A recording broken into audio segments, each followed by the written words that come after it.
Très intéressant de retrouver Shaw, vainqueur de ces deux qualifications hier, et David Métivier, qui lui a une victoire et une deuxième position dans le mini-rack de CT 155. Ouais.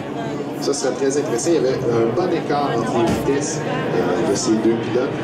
Et Métivier, là, qui est très à l'aise dans cette coque 1.5 litres.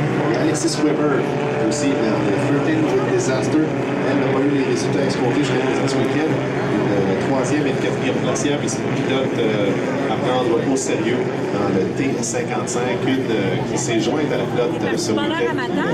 Parcours le circuit. OK, parce que quand on troque le matin, je sais que je travaille quand je suis en retard. Responsablement, mais l'heure.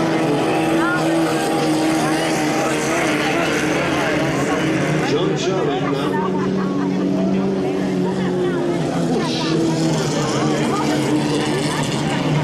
C'est le tour 2 qui était en Bergeron. Bergeron qui a justement piloté ce vendredi afin de donner un pouce à son ami.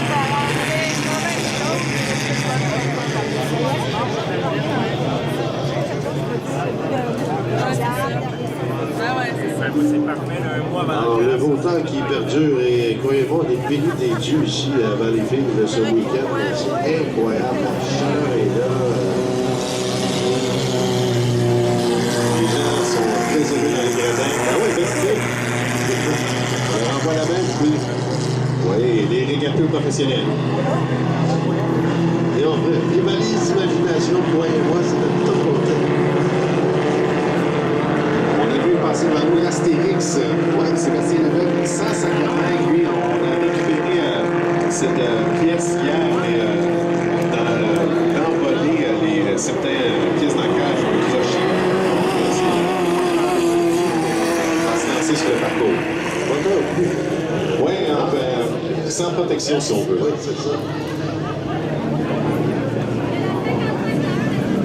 Alors voilà, moins de 2 minutes dans les tours de chauffe avant le départ de cette deuxième vague. La flotte carbonienne est jamais terminée, la flotte de l'incendie, l'embarcation de l'IA aussi.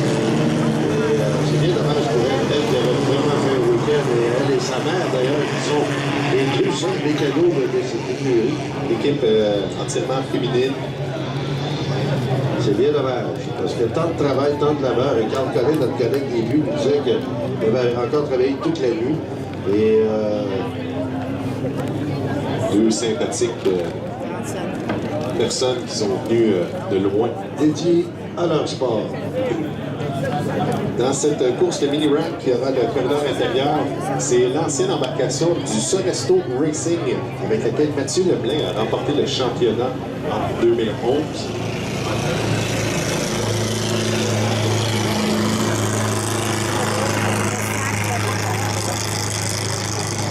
Alors voilà, nous sommes engagés dans le dernier toit avant le virage à l'ouest. Et on y va tout doucement à l'approche du virage. Il y a 45 secondes à faire. Si je remarque, là c'est l'Astérix qui est très large, toujours dans le virage est. Bon, voilà, maintenant 30 secondes et on devrait assister à un départ en puissance dans cette deuxième vague de qualification des 1.5 litres. Hélicoptère qui appartient à David Métivier.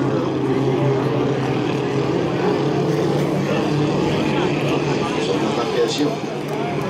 Ouais. Alexis Weber de l'extérieur qui... Là, on... Voilà Alexis Weber qui a fait tout le monde dans le jeu. Ça se fait imposer comme ça, c'était là tout le week-end.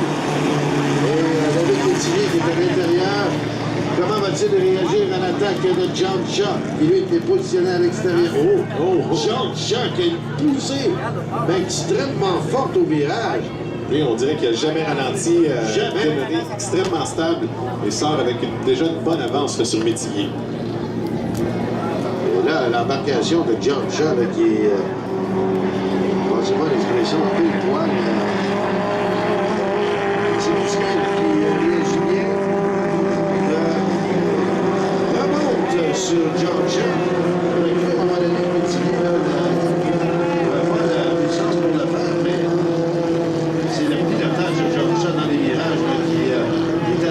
impressionnant. Oui, il se rapproche également de l'intérieur du parcours. Mais on double déjà l'Astérix qui, lui, prend un tour de départ. Il y a une embarcation.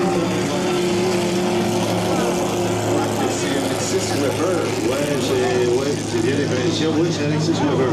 Mirage Ouest qui, elle, est immobilisée. C'est bien dommage. Beaucoup de difficultés pour la jeune américaine ce week-end. Alors, John Shaw, qui lui conforte sa première place, là, c'est Métivier qui recule. L'abandon d'Alexis Weber pour ouvrir certaines portes. Mais Astérix qui complète son épreuve a déjà 20 points. Lui pourrait venir jouer les trous de la tête et s'insérer peut-être dans une finale. Au premier tour, 92 km/h pour le bolide de John Shaw.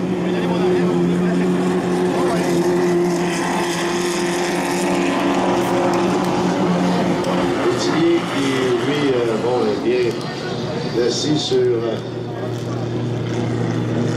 Ouais, Jim Benson, je crois qu'il a éprouvé des difficultés dans le virage est. On regardait ailleurs sur le parcours, mais déjà on va le doubler.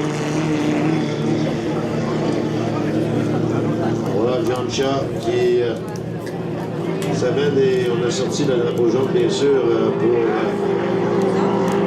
indiquer la présence de Alexis Weber pour le virage ouest. C'est ça qui est en château, John Shaw, double Astérix. Donc ça démontre la puissance du T1.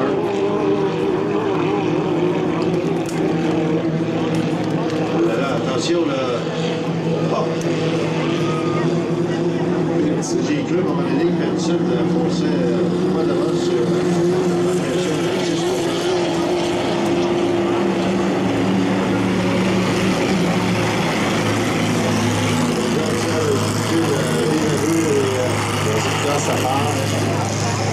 J'ai l'impression que Métivier lui a conforté sa deuxième position, Benson sa troisième. Et l'Astérix, lui, je pense que tout ce qu'on souhaite, c'est de compléter ses tours pour avancer les points. Et John Shaw qui a augmenté sa vitesse, il était au retour à 92, il est maintenant à 95 km/h. Alors, non seulement possède-t-il une bonne avance, là, cette avance à le drapeau blanc est sorti pour indiquer, bien sûr, le dernier tour à faire dans cette épreuve.